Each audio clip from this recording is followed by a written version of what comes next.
aherukana amambara atitirije Peter ngo amugurize amafaranga 50,000 yahaye Fanny ayakuye muri butike ya Margarita yiyitiriraga, naho Rwamwiza na Kansire Dabo barajwe inshinga na gahunda yo guteganya imbyaro. Byifashe bite? Kurikira inkingi y'amahoro.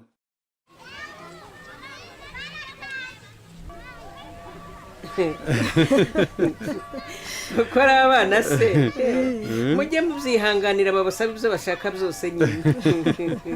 Mukesha nawe urasetsa rwose. Ubu se kuko abana bose basaba utuntu twa hato na hato nka Keza na Ganza. Ababona iwabo nta kibabuze barabibasaba da. Nibyo. Mpereye kuri bariya biwanjye. Cyakora icyiza nabonye cyo guha abana ibyo bifuza bituma rwose batararikira ibyo babona ahandi. Ni nka biriya padiri atubwiye musigiye kurangira. Wa mugani we tuba dukwiye kuba ababyeyi nyakuri batanga ubuzima bakanaha abana babo uburere buboneye. Nta cyane ko umunyarwanda bivuze ukuri ngo uburere buruta ubuvuke. Nibyo. Ubwo bwishingire bwa kibyeyi nyine ntituzabugeraho tutitabira gahunda yo guteganya imbyaro. Ahubwo se Mukeye ndakumva kuko yahise avuga aho bifuza guteganya imbyaro bazabasanga, witeguye abantu uvunga nzoka bazaza umva cyane rwose ndabiteguye. Hari abazajya ku bigo nderabuzima bya Kiliziya Gatolika, abandi ku bitaro bya Kiliziya, abandi kuri paruwasi za Kiliziya. Aho hose hatangirwa serivisi zo guteganya imbyaro bakoresheje uburyo bwa kamere nk'uko padiri yabigarutseho. Cyakora nanone buri wese azajya hamworoheye. Niko bimeze. Hanyuma se ya gahunda yo gukurikiza Keza muyigezeye? Niko cyangwa kanarimo nuko kataragaragara. Keza byo rwose ndabona yarabaye igikumi. Yarakuze pe. Uramubona aho ngaho imbere uko afashe akaboko musaza we nkaho ari we mukuru. Mukeye twabaye tubyirengagije kugira ngo tugire ibyo tubanza gukemura byatubera imbogamizi yo kuba ababyeyi nyakuri. Mbese nyine turacyashishikaye mu kwimura impeta y'urunigi tudasibye n'umunsi n'umwe. Niko bimeze rwose. Oya ntacyo bitwaye. Igikorwa cyose abantu bashyizeho umutima babanza kugitegura. Oya nibyo. Ganza reka kugendera mu byatsi utagira icyo uhuriramo nacyo kikagukomeretsa. Vamo sevu.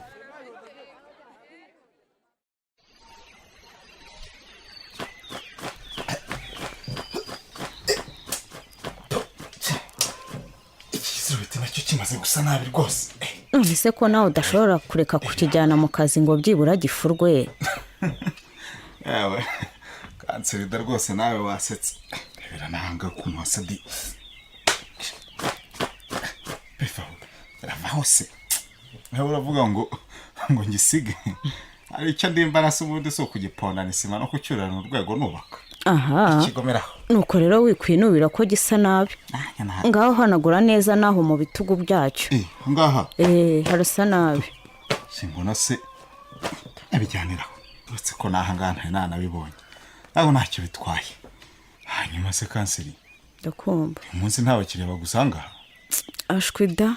Barinuba ngo iyo bansanze mu rugo ntinda kurangiza kubasuka ngo kuko mbafatanya n'akazi cyangwa ngo umwana yarira nkaba ngiye kumwonsa bikabatinze. None sugo. Nanjye byanyobeye pe. Ko ubiherezo nirihe mu kagira Imana. Ewe ndabona iby'akazi ngiye kuba mbisubitse bakabanza bagakura kuko nanone sinajya mpora ngusiganya ngo basigarane nanjye ngende.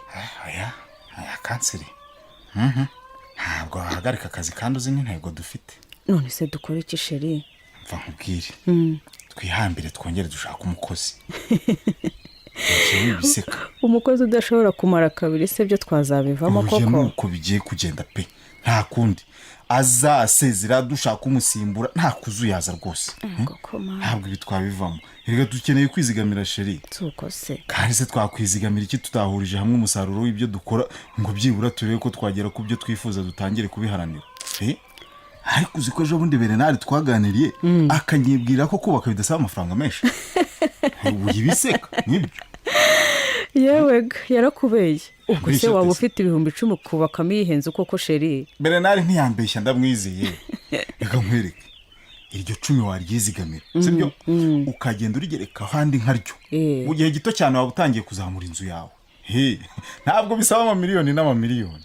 cyakora da kwizigamira bifasha benshi mu mishinga yabo natwe mu kimina cyacu barabitwigishije pe. rero tugomba gutangira gushakisha umukozi bikiri mu maguru mashya. Erega njye nashyushye rwose ubu ngubu amakuru ngeze kure nyashaka. Ariko sheri uzi n'ibindi ejo nzabaza wa mukozi wo kwa kwihangana niba nta muvandimwe ukeneye akazi afite cyangwa akanshakishiriza mu biwabo. Ariko icyo nacyo mbona agira imico myiza babona tuboneye n'umukozi utivumbura. Ibyo rwose ni ibyo. Hanyuma kanseri ndakumva reka njyewe nigire mu kazi. nabutse ikize. Ese mbwira waraye wibutse kwigenzura ko natashye umunaniro umereye nabi simbikubaze? nigenzura wumva se. ariko rero ibimenyetso naraye mbonye bitandukanye n'ibyo nabonye ejo hashize. bimeze biteze nta kidasanzwe sheri niko nari navuye mu bihe by'uburumbuke ninjiye mu bihe bitari by'uburumbuke. wumva se aka niyo biba ikibazo se hari icyo bari guhita tujya ku kigo nderabuzima tukabaza mukesha uko byagenze. ubundi se batubwiye ko igihe cyose tubonye impinduka zidasanzwe tuzajya twihutira kumubaza. sheri ubu se nimugoroba ntutaha akarera? nimugoroba cyane ko twari tumaze iminsi twifashe.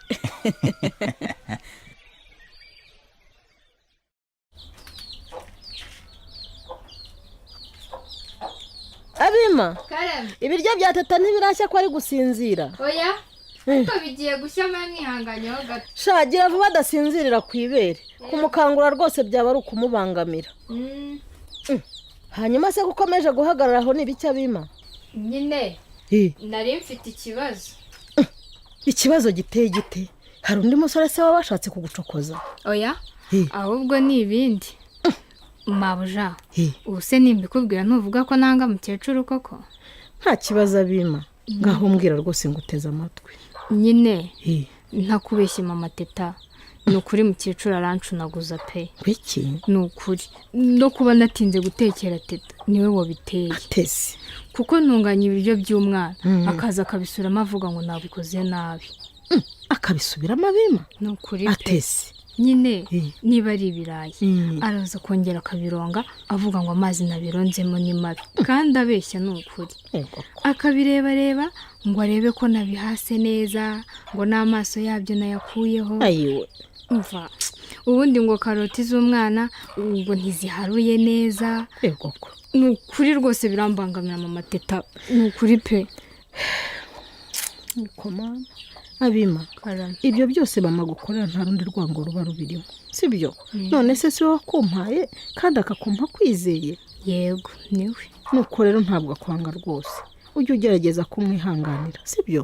none se ko bituma imirimo yanjye idindira mama Teta basi uzamuganiriza ubimubuze?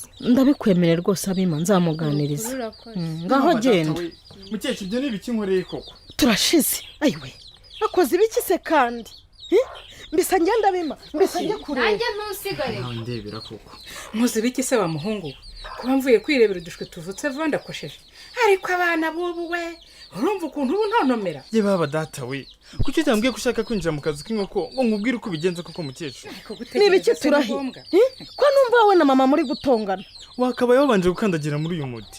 Yezu we ntawe wakandagiyemo mukecuru zirapfuye zirashize none ukarabaye imana we.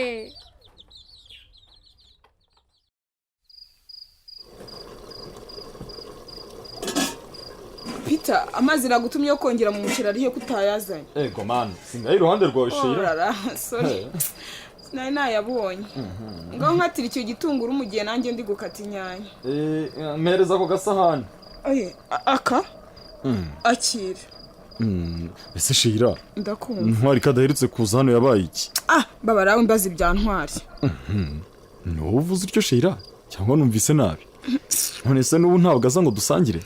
nataza rero ntabwo urya. Amaye nka data ibintu ndi kumva mu matwi yanjye ni ibikira. ni amahoro se Sheila? ibyangira ntwari byihorere Peter kandi ndagusabye ntongere kubimbaza. none ndumiwe. ahubwo itaba iyo telefone ungabanyeho ibibazo kandi nicyo gitunguru nacyo ndagishaka gikate vuba. Allo bite man? ni saa mwana Peter. none se man kumpamagaye no masaha na amahoro? Mwumvira Peter ni impamo y'Imana. Ubu se kutangiye kumbaza icyo nguhamagariye ubwo zakashibutse kuzinsabira mushikire nkuko wari wabinsezeranyije. Ya sorry man nariyibagiwe n'impamo reka mpita mbisoza ndakubwira. sawa.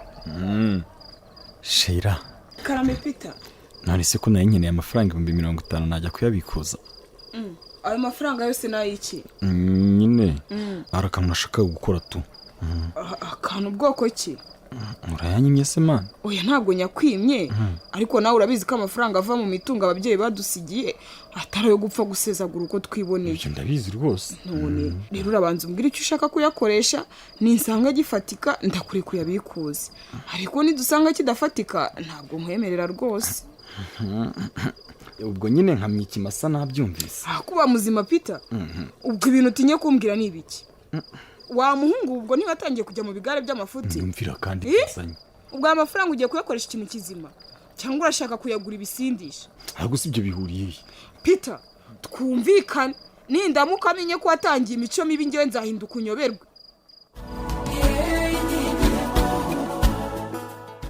Amba sibwo Mpambara bamuteye utwatsi arapfunda imitwe he kandi ngo abone amafaranga y'abandi, naho ubutaha.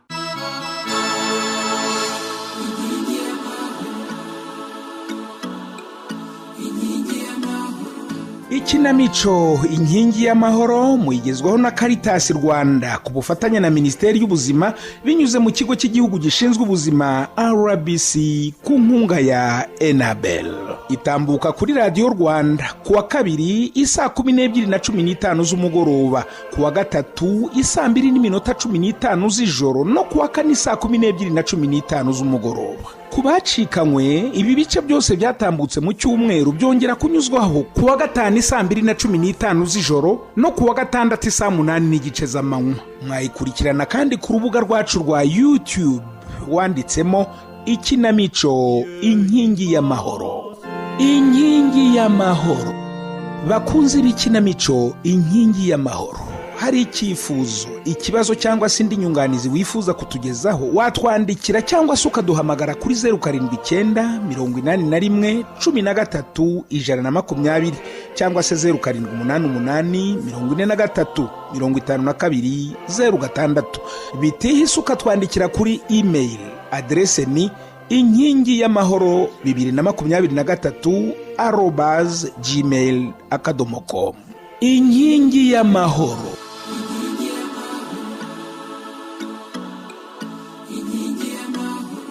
Uburyo bwa kamere bwo guteganya imbyaro ku bashakanye burinda kubyara indahekana, abana bagahabwa uburere bwuzuye mu muryango, buca ihohoterwa buca amakimbirane, ejo hazaza igihugu kikagira abaturage beza.